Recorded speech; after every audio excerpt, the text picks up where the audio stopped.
título de nuestra mención, de nuestro sermón en esta noche: Solo Dios conmigo. A manera de introducción, quiero recordar una frase de Mahatma Gandhi, quien dijo que los cristianos, que el Cristo de los cristianos era un Dios grande, pero que sus hijos o los llamados cristianos eran tan pequeños, haciendo referencia a la poca fe que nosotros como cristianos tenemos en un Dios grande, porque sí creemos que Dios es grande, pero nuestra fe es tan pequeña. En una de sus críticas fue esa la que hizo: el Dios de los cristianos es grande, pero sus cristianos son muy pequeños. Y es que, hermanos, a pesar de que la palabra tiene tantas promesas para usted, para mí, en los momentos de aflicción y de necesidad a nosotros se nos hace imposible muchas veces creer que Dios puede obrar por nosotros.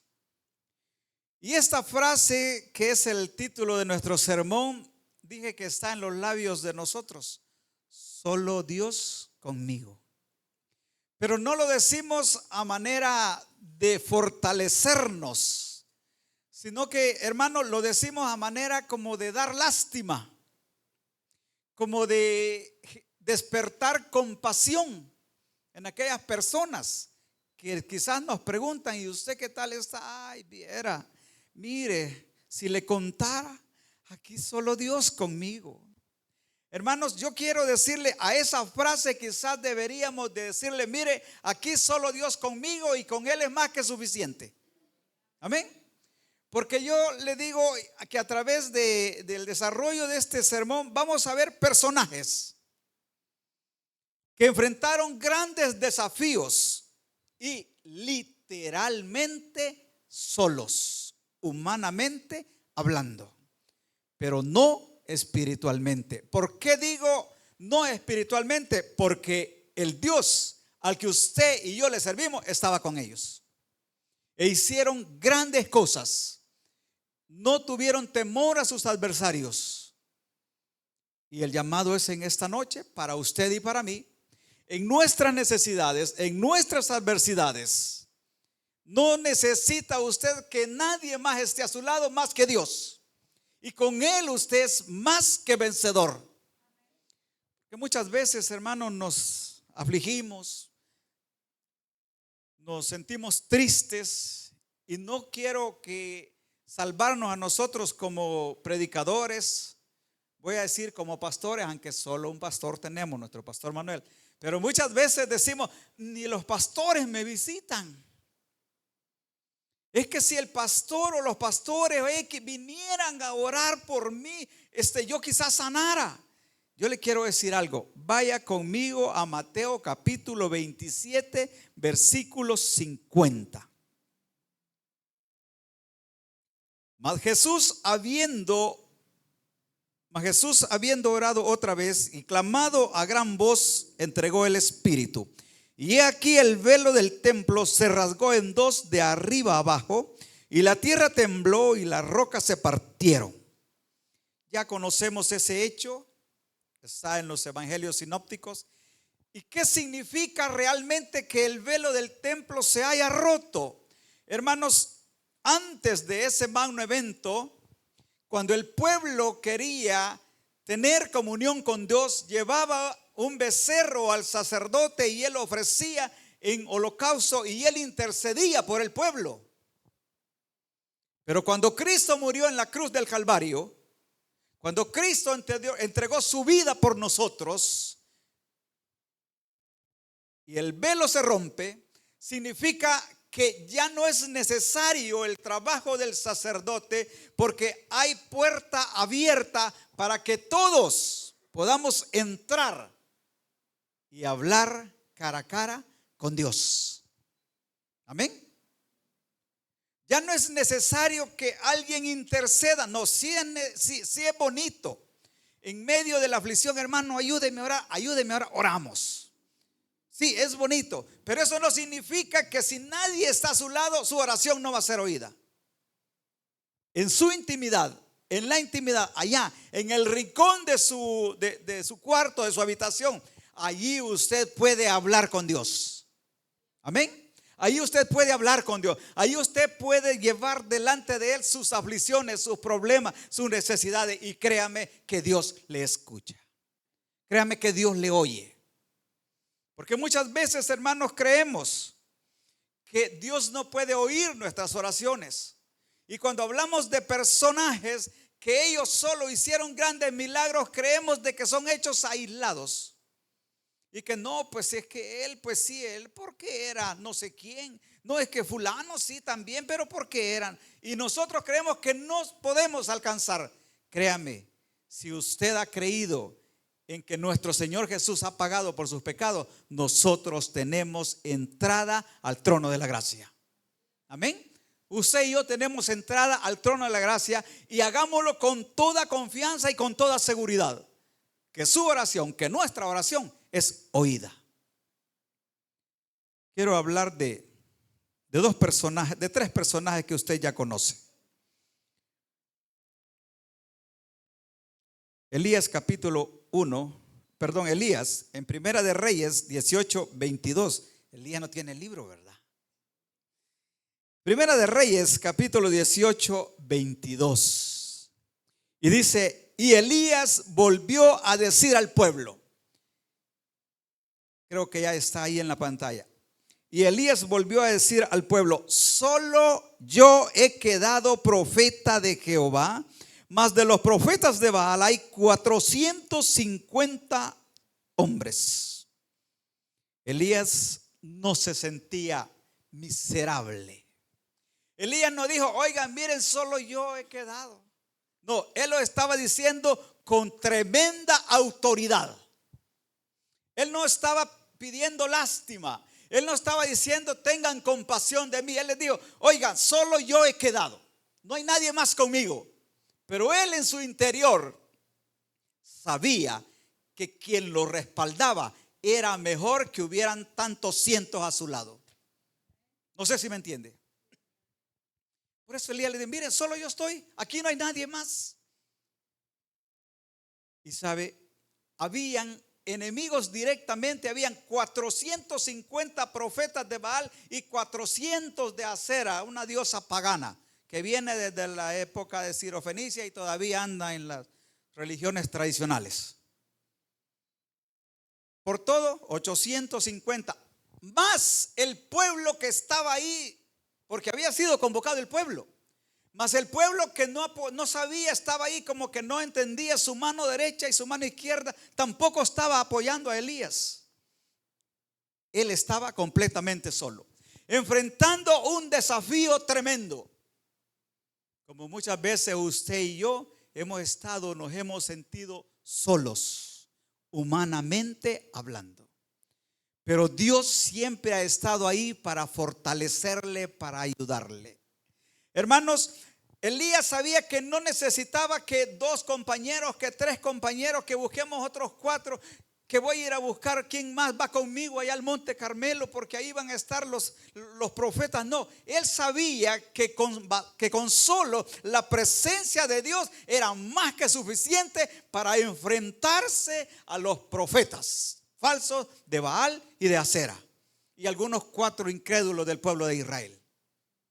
Sabía que era más que suficiente. Y si usted ya ha leído el pasaje bíblico, sabe que los convocó a ellos y les hizo un reto de que aquel Dios que respondiera por fuego, ese sería Dios. ¿Ya lo han leído? Porque no nos vamos a detener a recordarlo. Lo que quiero que vea, sí, él dijo claramente: solo yo he quedado. Y muchas veces nosotros nos vamos a encontrar en ese solo yo estoy. Pero humanamente sí, pero espiritualmente usted debe de tener la seguridad que Dios está con usted. ¿Sabe? Como yo digo, Elías quizás no solo sabía, también lo sentía en todo su ser. Como muchas veces nosotros decimos que sentimos la presencia del Espíritu de Dios. Como muchas veces decimos, hay un coro que dice: yo siento en mi ser que ángeles del cielo acampan a mi lado y me ayudan a vencer. Hermano, que no sea solo un canto, que sea una realidad que usted siente, que le da fuerza y que le da poder para enfrentar los diferentes problemas. Si el Espíritu de Dios está en su corazón, si de verdad el Espíritu de Dios mora en su corazón, usted y yo no debemos de andar de temorata ante los problemas. Amén. ¿No me cree? Yo siento ahí como que, pues sí, solo usted. No, hermano, mire, si soy humano igual que usted y he pasado por un montón de aflicciones. No, yo también me he encontrado en esas aflicciones. Y usted, porque no ha pasado por donde yo he pasado. A mis 56 años, créame que he pasado por eso y quizá otros peores. Y Dios nunca me ha desamparado. Y si no me ha desamparado, no es porque yo sea bonito, no, yo soy feíto. Pero ¿sabe qué? Su misericordia nunca se ha apartado de mí. Y si no se ha apartado de mí, le aseguro que tampoco se va a apartar de usted. Acuérdese, cuando usted vea y dice: ay, solo yo estoy y Dios. No se preocupe, dígalo con fuerza, dígalo con valentía, dígalo con alegría. Otro personaje, hermano, que se enfrentó solo a sus desafíos, y este ya lo conoce usted, David. ¿Se acuerdan de David? ¿Ah? Quiero recordarle, este pasaje que muchos lo tenemos en mente, y si le pregunto a los muchachitos de escuela bíblica, no, ellos me lo narran completo. Mire,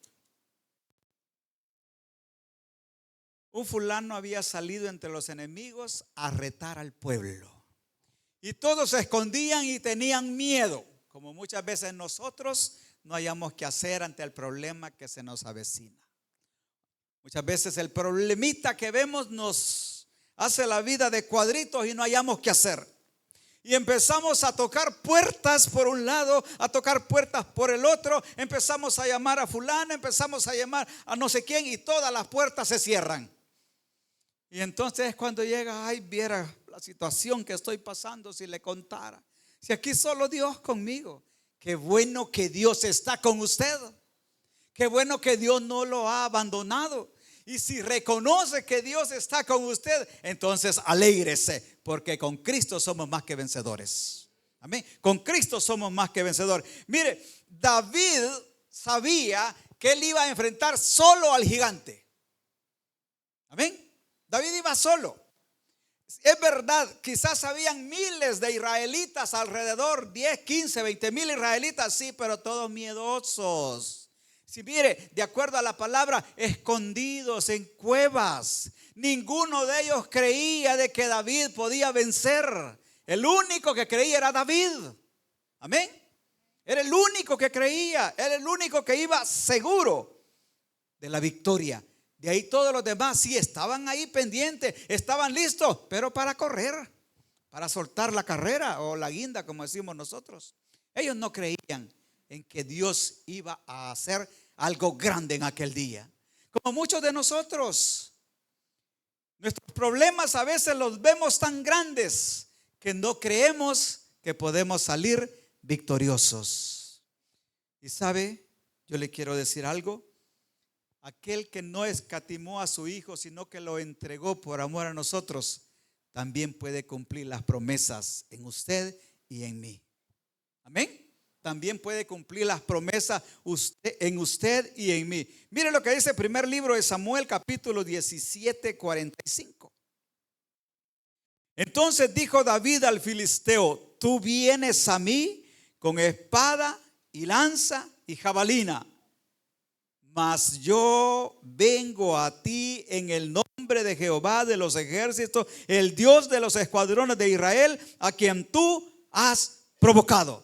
La seguridad y la certeza. Él no se iba a enfrentar a Goliat. Si me gana, va a venir el ejército a defenderme. En caso de que vaya perdiendo, me va a ayudar Saúl y su ejército. No, él estaba seguro en quién estaba la confianza. ¿Y cómo enfrenta usted sus problemas? ¿Y cómo enfrentamos nosotros nuestras dificultades?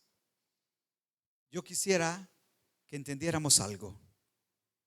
Como hijos de Dios, no debemos de amedrentarnos ante nuestras enfermedades. Como hijo de Dios no debemos de acobardarnos ante los problemas, ante los desafíos del día a día, porque por muy alto y por muy grande que usted vea su problema, ninguno es más grande que nuestro Dios. Ninguno. No nos asustemos. Jesús fue bien claro y dijo: en el mundo habrá aflicción. Pero nos dio una palabra de esperanza que muchas veces quizás se nos olvida. Pero confiad, dijo, porque yo he vencido al mundo. Y si estamos en Cristo, usted y yo somos más que vencedores ante todas las adversidades. Pero debemos avivar nuestra fe. Debemos creer completamente de que no va a ser el hombre, no va a ser la mano del hombre ni nuestra propia mano la que nos va a salvar, sino que nuestra salvación viene de nuestro Señor Jesús. Ahí tiene que estar puesta nuestra confianza. Un tercer personaje, hermanos. Vaya conmigo a Jeremías capítulo 7, versículo 9. Y dijo Jehová: no digas soy un niño, porque a todo lo que te envíe irás tú, y dirás todo lo que te mande. No temas delante de ellos, porque contigo estoy para librarte, dice Jehová de los ejércitos. Yo no sé si usted recibiera ese mandato. Yo no sé si Dios le hablara de la misma manera: te envío a tal parte y lleva esta palabra.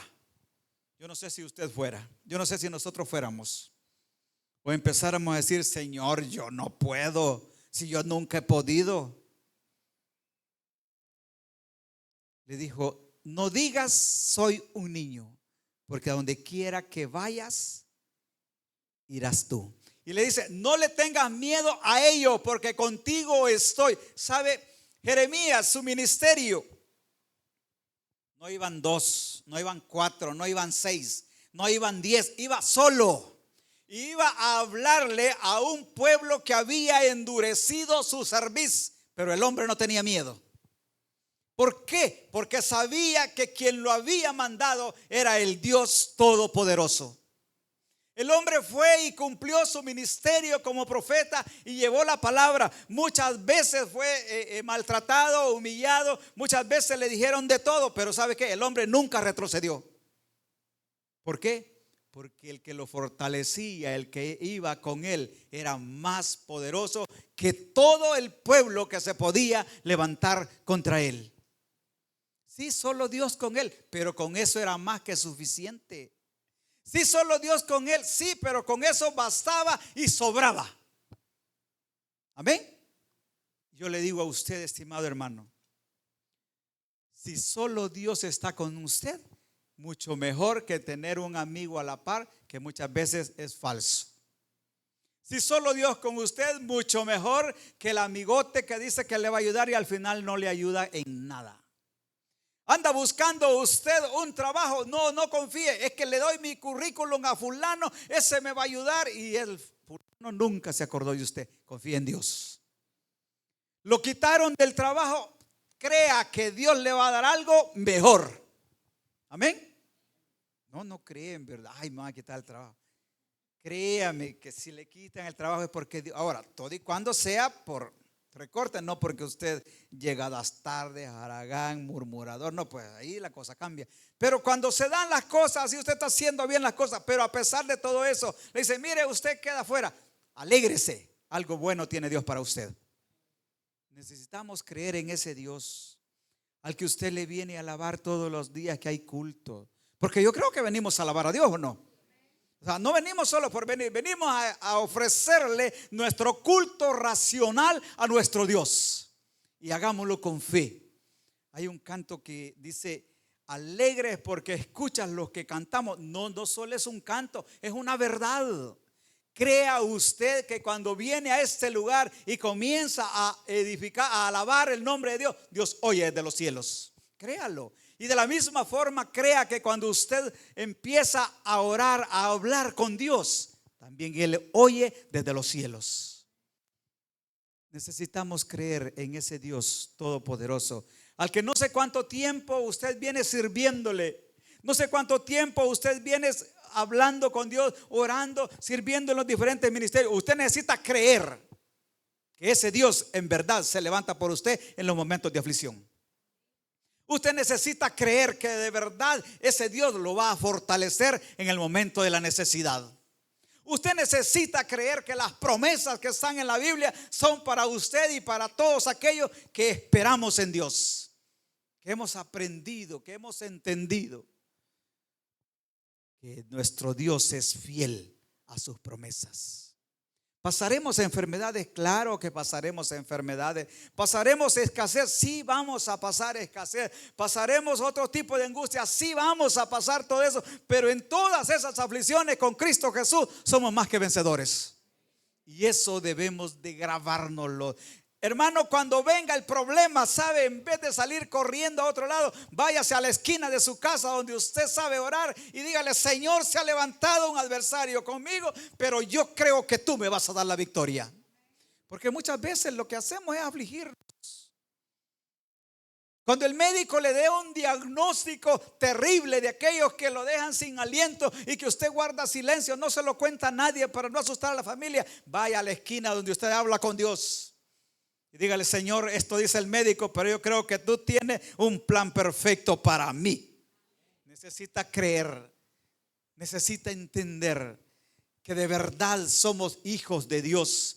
Y así como usted, padre, o así como usted, madre, está dispuesta a dar todo por sus hijos, así el Padre estuvo dispuesto y está dispuesto a ayudarnos en todas nuestras aflicciones. No estamos solos.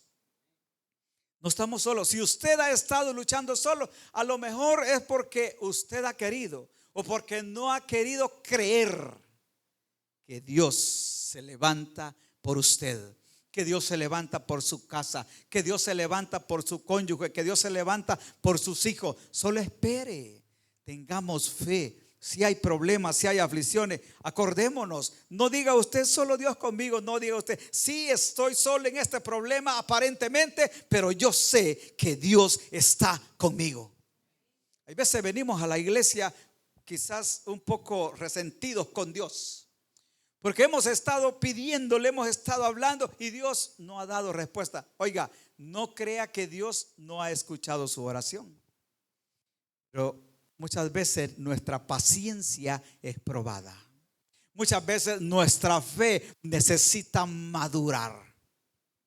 Muchas veces, hermano, es necesario que desechemos toda ayuda humana para que veamos que si de verdad salimos del problema, no fue porque fulano nos ayudó, no fue porque mengano o sutano nos ayudó, sino que literalmente entendamos: todos nos voltearon la espalda, pero el Dios Todopoderoso nunca nos desamparó. Usted y yo necesitamos aprender a creer en Dios, porque entonces, ¿dónde está la fe que vivimos? Si Dios es grande, nuestra fe tiene que ser grande.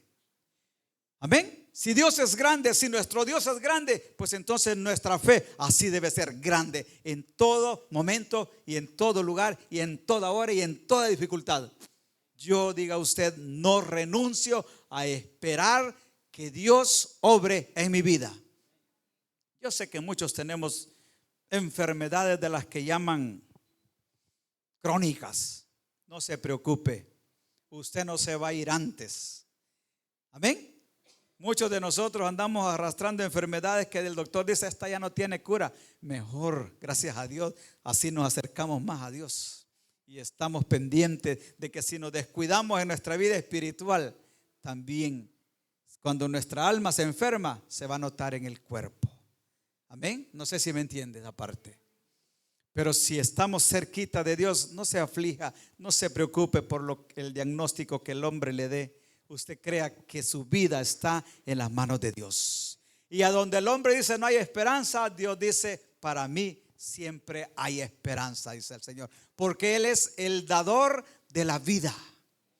Esos milagros que están ahí escritos en los evangelios deben de consolarnos, deben de ayudarnos, deben de empujarnos a creer más en nuestro Dios. A Él le servimos, a Él alabamos.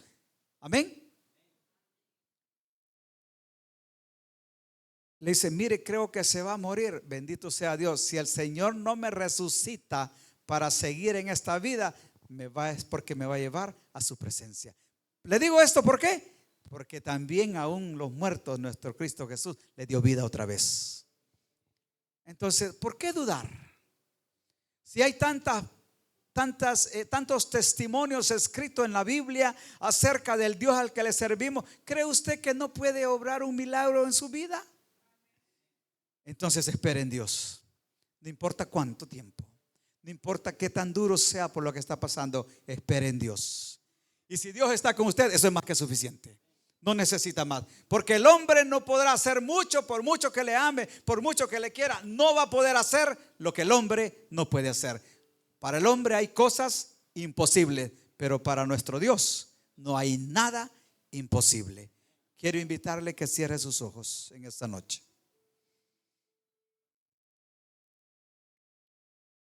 Debemos de entender, mi estimado hermano, debemos de entender que los personajes, por lo menos los que hemos mencionado, hay más, pero realmente hicieron un mínimo esfuerzo. Lo demás lo hizo Dios. Elías solo arregló el altar. Las cantaradas de agua ni siquiera las llevó él, mandó que las llevaran. La zanja ni siquiera la hizo él, mandó que la hicieran. El único esfuerzo que hizo Elías fue ordenar el altar que estaba desordenado y hablar con Dios, y el fuego cayó. Hermanos, el trabajo, el esfuerzo que hizo David físicamente solo fue tirar la piedra, y luego Dios hizo lo demás. El esfuerzo que hizo Jeremías solo fue abrir su boca. Lo demás lo hizo Dios. Ese pequeño esfuerzo, estimado hermano, ese pequeño esfuerzo es el que debemos de hacer. Y para nosotros es tan fácil que solo es creer y confiar en Dios. Tener paciencia para esperar el momento en que Dios se levanta por usted. Padre, gracias te damos. Gracias, Cristo Jesús. Dice el Salmo 27, del 1 al 3, dice: Jehová es mi luz y mi salvación, ¿de quién temeré? Jehová es la fortaleza de mi vida, ¿de quién he de atemorizarme? Cuando se juntaron contra mí los malignos, mis angustiadores y mis enemigos, para comer mis carnes, ellos tropezaron y cayeron. Y aunque un ejército acampe contra mí, no temerá mi corazón. Aunque contra mí se levanten guerras, yo estaré confiado. Estimado hermano, ponga a Cristo en su corazón. Haga de nuestro Señor el centro de su vida. Haga prioridad las cosas de nuestro Padre, y usted y yo seremos prioridad para nuestro Dios. Gracias, Cristo Jesús. Gracias, Dios eterno. Gracias por hablar a nuestras vidas, por hacernos entender a través de la palabra, mi Dios, que no necesitamos más, no necesitamos más. Si tú estás con nosotros, es más que suficiente. Gracias, Dios eterno. Yo pregunto en esta noche, ¿hay alguien que aún no haya rendido su corazón a Cristo? Esta noche puede entregar su vida a nuestro Señor, puede aceptar a Cristo Jesús y poder depositar su confianza en Él. Y todas esas batallas que usted puede haber perdido durante todo ese tiempo, deje que nuestro Señor las pelee, porque Él no pierde ni una sola. Si no lo hay, Padre, gracias te damos en el nombre de Cristo Jesús. Gracias por hablar a nuestras vidas. Te ruego, Dios eterno, que nos lleves con bien a nuestros hogares y que nos permita, Señor, que en el próximo culto estar acá para glorificar, bendecir y alabar tu nombre. Gracias, Padre, en tu nombre, en el nombre de Jesús hemos orado. Amén y amén. Que Dios nos bendiga a todos, hermanos. Que Dios nos bendiga.